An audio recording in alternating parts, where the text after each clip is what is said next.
Kalau dari aku sendiri sih target jujur memang kayak belum ada gitu loh, kayak harus tahun ini mesti punya anak atau tahun depan mesti punya anak gitu. Jadi let it flow aja gitu. Jadi memang belum ada rencana untuk kayak ada bayi tabung atau program-program kehamilan yang lainnya gitu. Mungkin tahun depan ketika misalnya udah ngerasa kayaknya boleh nih kita mungkin konsultasi atau apa, itu baru dijalanin sih gitu. Mungkin itu juga yang menyebabkan ya sampai saat ini belum dikaruniai anak, karena ternyata juga mentally kan juga sangat-sangat berpengaruh gitu ya. Kalau memang udah pengennya udah siap, baru akhirnya dikaruniai gitu ya. Kebiasaannya ya, journey orang beda-beda, tapi justru experience ini yang akhirnya menyadarkan aku ketika orang bilang kalau anak itu benar-benar kayak dikasih sama yang di atas tuh, itu bener banget, itu bener banget.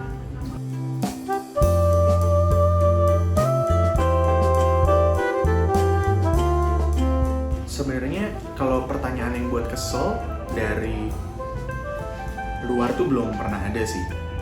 Tapi yang membuat bukan kesel tapi kaget adalah ketika waktu itu aku lagi jalan-jalan sama istri aku sama mamaku, terus aku bawa ponakan aku gitu ya. Mamaku malah bilang kayak kamu emang belum cocok punya anak. Jadi tuh kayak lebih ke gimana sih, bukannya diminta gitu. Cuman sebenarnya agak bersyukur juga sih, kayak mama papaku gitu belum yang kayak mana nih cucu, ada yang seperti itu gitu kan, karena udah punya cucu juga dari kakak aku gitu, jadi akunya masih tenang santai. Tapi memang itu mulai harus diperhatikan sih, kayak ya kedepannya seperti apa. Coba soal kayak orang ngomong gitu-gitu sih, ya aku nggak pernah nganggep baper gitu sih. Kalau misalnya bude-bude atau keluarga gitu kan, kayak bude mau pamit ya jalan-jalan nih gitu, nanti pulang mesti nggak berdua aja loh, mesti ini ya, pokoknya mesti jadi ya gini. Siap, aku gitu aja gitu, anggap sebagai doa gitu.